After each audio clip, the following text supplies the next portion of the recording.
Hi friends, it's इमानी और हमारा next part है जिटोनोगेमी। ठीक है, रिप्रोडक्शन इन फ्लावरिंग प्लांट का।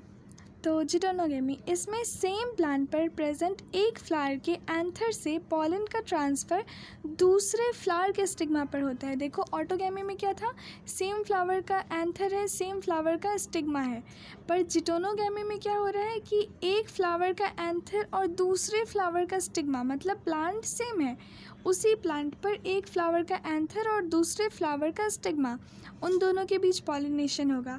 हालांकि ये फंक्शनली क्रॉस पॉलिनेशन है। क्रॉस पॉलिनेशन क्यों है? क्योंकि एक फ्लावर के एंथर का दूसरे फ्लावर के स्टिग्मा पर पॉलिनेशन हो रहा है, लेकिन सेम प्लांट होने की वजह से ये जेनेटिकली सेम होगा। ठीक है, तो फंक्शनली क्या होगा, क्रॉस पॉलिनेशन, जिसमें पॉलिनेटिंग एजेंट इन्वॉल्व है, लेकिन जेनेटिकली ये ऑटोगैमी के इक्वल है। ठीक है, तो जेनेटिकली ऑटोगैमस है क्योंकि पॉलन ग्रेन तो सेम प्लांट से आ रहा है। तो जिटोनोगेमी जो है वो जेनेटिकली सेम होता है ऑटोगैमी के, लेकिन ऐसे वो क्रॉस पॉलिनेटेड है।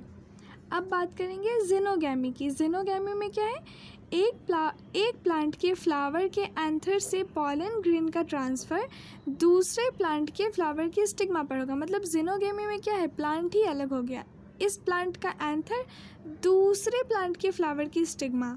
ठीक है, ऑटोगैमी में क्या था, same plant same flower. Autogamy में सेम प्लांट सेम फ्लावर, जिटोनोगैमी में सेम प्लांट अलग अलग फ्लावर, और जेनोगेमी में अलग अलग प्लांट अलग अलग फ्लावर। तो केवल एक यही ऐसा पॉलिनेशन है जिसमें जेनेटिकली डिफरेंट टाइप के पॉलन ग्रेन का स्टिग्मा पर ट्रांसफ़र होता है। तो दो अलग अलग प्लांट हैं तो दो अलग जेनेटिकली अलग होंगे, तो यहाँ पर जेनेटिकली डिफरेंट टाइप के पॉलन ग्रेन का स्टिग्मा पर ट्रांसफ़र होता है। अब है एजेंट्स ऑफ पॉलिनेशन। प्लांट में पॉलिनेशन के लिए दो एजेंट पार्ट लेते हैं, एक होता है एबायोटिक एंड दूसरा बायोटिक। हमको पता है एबायोटिक क्या है, जो हवा है एंड पानी है, wind and water are abiotic, and biotic क्या है, एनिमल्स, इंसेक्ट्स। तो प्लांट में पॉलिनेशन के लिए दो एजेंट हैं, एक एबायोटिक एक बायोटिक। एबायोटिक में क्या है, wind and water, and biotic में क्या है, एनिमल्स। जो ज़्यादातर प्लांट्स है वो बायोटिक एजेंट्स का यूज़ करते हैं। जो जितने ज़्यादातर प्लांट्स हैं उनमें बायोटिक, इंसेक्ट हो गया, एनिमल्स हो गया, इनका यूज़ करते हैं एज अ पॉलिनेटिंग एजेंट्स। जबकि जो कुछ प्लांट्स है वो एबायोटिक, मतलब कि विंड एंड वाटर, हवा और पानी का यूज़ करते हैं। बहुत कम है जो एबायोटिक का यूज़ करते हैं, विंड एंड वाटर का। विंड एंड वाटर, हवा और पानी, पॉलिनेशन में पॉलन ग्रेन का स्टिग्मा के संपर्क में आना चांस पर डिपेंड करता है। क्योंकि देखो जो एनिमल्स वाला बायोटिक पॉलिनेशन है उसमें तो पक्का है कि इस प्लांट पे जाना है, उस प्लांट पे जाना है, पर जो विंड एंड वाटर से पॉलिनेशन होता है वो चांस पर डिपेंड करता है। हवा किधर बह रही है उस पर डिपेंड करेगा, पानी किधर जा रहा है उस पर डिपेंड करेगा। तो इसी अनिश्चितताओं को दूर करने एंड होने वाले पॉलन लॉस को कंपनसेट करने के लिए फ्लावर ओव्यूल के कंपैरेटिवली ज़्यादा पॉलन प्रोड्यूस करता है। ठीक है, तो ये चांस पर डिपेंड करता है। इसीलिए जो प्लांट है, जो प्लांट का फ्लावर है वो ओव्यूल के कंपैरेटिवली पॉलन ज़्यादा प्रोड्यूस करता है। कि पॉलन अगर कुछ पॉलन लॉस भी हो गया तब भी वो किसी अदर फ्लावर तक पहुंच सके और पॉलिनेशन हो सके। तो इसीलिए पॉलन लॉस को कंपनसेट करने के लिए फ्लावर ओव्यूल के कंपैरेटिवली ज़्यादा पॉलन प्रोड्यूस करता है। लाइक देखो ह्यूमंस में स्पर्म की संख्या बहुत ज़्यादा होती है, ओवम एक है पर स्पर्म की संख्या बहुत ज़्यादा है क्योंकि स्पर्म लॉस को कंपनसेट करने के लिए। अब बात करते हैं विंड पॉलिनेशन की।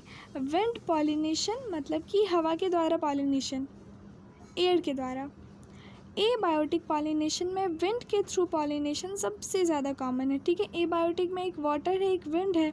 अब वाटर और विंड में भी ज़्यादा कॉमन कौन है, विंड के द्वारा जो पॉलिनेशन होती है। ठीक है, एबायोटिक पॉलिनेशन में विंड के द्वारा पॉलिनेशन सबसे ज़्यादा कॉमन है। विंड पॉलिनेशन के pollen grains light and non sticky होते हैं। अब देखो तुम, हवा है ना, तो हवा ज़्यादा भारी अगर पॉलन ग्रेन होता है तो वो उसको थोड़ी सी हवा उड़ा नहीं पाएगी, एंड अगर वो स्टिकी है तो भी वो उड़ा नहीं पाएगी। दैट्स वाई जो विंड पॉलिनेशन के पॉलन ग्रेन्स है वो लाइट मतलब हल्के और नॉन स्टिकी होते हैं, ताकि एयर का जो फ्लो है उसमें वो ट्रांसपोर्ट हो सके।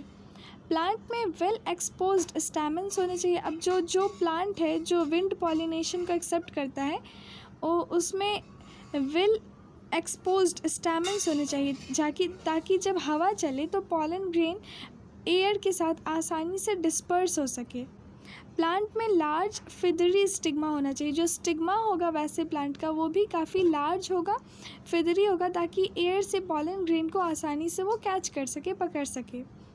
विंड पॉलिनेटेड फ्लावर्स के हर ओवरी में नॉर्मली सिंगल ओव्यूल होता है। ये बात याद रखना कि जो विंड एयर के द्वारा पॉलिनेटेड फ्लावर्स हैं उसके हर ओवरी में नॉर्मली सिंगल ओव्यूल होता है और इनमें बड़ी संख्या में फ्लावर पैक्ड होकर इन्फ्लोरेसेंस बना लेते हैं। इसका एग्जाम्पल है कॉर्न कॉब। ठीक है, विंड पॉलिनेशन का एग्जाम्पल है कॉर्न कॉब। कॉर्न मकई का जो प्लांट होता है कॉर्न कॉब। कॉर्न कॉब में आप जो टैसल्स देखते हैं, टैसल्स मतलब वो जो कॉर्न के बाहर बाल, ये मकई का बाल होता है ना, दैट इज़ टैसल्स। तो कॉर्न कॉब में जो आप टैसल्स देखते हैं वो स्टिग्मा एंड स्टाइल हैं। क्या है वो? स्टिग्मा एंड स्टाइल, जो कि एयर में हमेशा झूमते रहते हैं, उड़ते रहते हैं ताकि पॉलन ग्रेन्स को आसानी से कैच कर सके। ग्रास में विंड पॉलिनेशन बहुत कॉमन होता है, मतलब ग्रासेस में जो विंड पॉलिनेशन है बहुत कॉमन होता है। Okay, thank you.